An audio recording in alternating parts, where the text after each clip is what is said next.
Hey guys, welcome back to the Tech Channel. Today I got a really special treat. I got my first 3D printer, the Ender 3, and we're going to go ahead and take a close look at it. So first off here, I'm going to go ahead and play for you guys the time lapse of the build. I went ahead and made a benchy, which is a benchmark, first and only thing I've printed, and I'm pretty proud of it.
So, as you saw at the end there, disaster struck.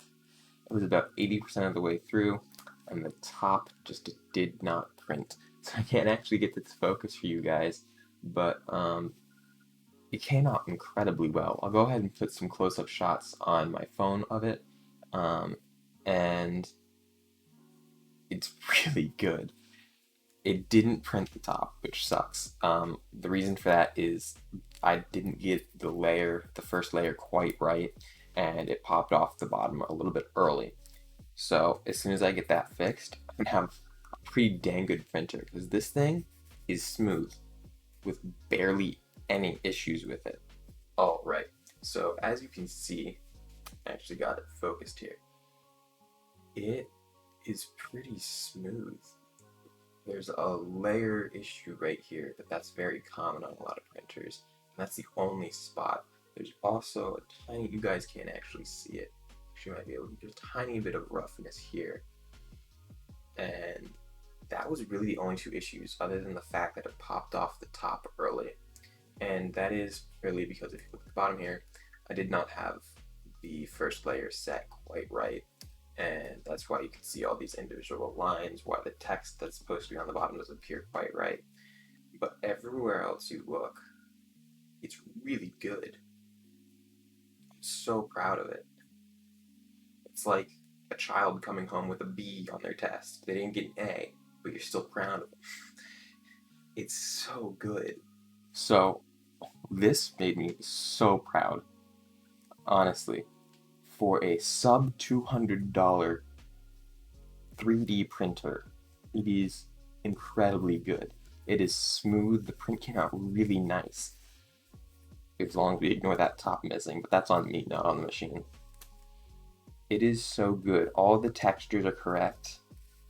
I honestly, this is one of the best benchies I've seen. Maybe it's because it's the first one I've seen in person, but from other photos and YouTubers I've seen, they have little lines coming off the sides, some issues, maybe a little more layer shift. This is incredible. It's so good. It's really worth it, honestly. If you're looking for a cheap 3D printer, the Ender 3 is great.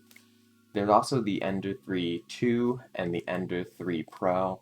They really just have minor modifications, actually things you can buy separately later on to upgrade the original Ender 3 with. So unless you have a need for those specific upgraded parts, just get the regular one. It's so good. And this was just with the filament that came in the box. I haven't even bought more filament yet. So yeah, I really did not expect this to come out so well. So if you're thinking about getting an Ender 3, definitely get one. Unless you need really high-end or mass-produced, it's a really good printer for the price. So yeah, definitely expect a lot more 3D printer videos soon. Uh, but I'm gonna go ahead and end the episode off here. For those of you who don't know, I actually also have a gaming channel, which you can find somewhere here. And I also stream on Twitch quite regularly at twitch.tv/redoptic. So yeah, if you guys are enjoying this content and want more, stay tuned, like, and subscribe. Peace.